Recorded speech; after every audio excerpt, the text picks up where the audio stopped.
ಜಗದ ಸೃಷ್ಟಿಯಲ್ಲಿ ಎಲ್ಲೋ ಲೋಪವುಂಟು, ಸುಖವ ಹಂಚುವಲ್ಲಿ ಏನೋ ದೋಷವುಂಟು. ದಣಿಯೋನು ದಣಿಯೇ ಆಗಿಲ್ಲ, ಆಳೋನು ಆಳುವಾಗಿಲ್ಲ. ಪ್ರಜೆಗೆ ರಾಜಯೋಗ ಅವನೇ ದೊರೆಯು ಈಗ.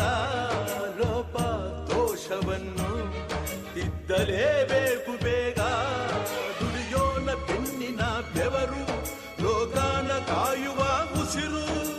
ರೈತ ನೀನೇ ಸಿಂಹ, ರೈತ ನೀನೇ ಸಿಂಹ, ರೈತ ನೀನೇ ಸಿಂಹ ಎಂದ ಬರಹ ಬದಲಿಸಿ ಬ್ರಹ್ಮ.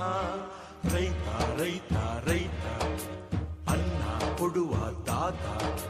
ಜೀತ ಜೀತ ಜೀತ ದೊರೆಗಳು ಬೆಳೆಸಿ ಭೂತ. ಬೇಲಿಯ ಹೊರಗಡೆ ಬಂದ ಹೂವ, ರೈತನ ತೋಳಿಗೆ ಕೊಡೋ ಜೀವ.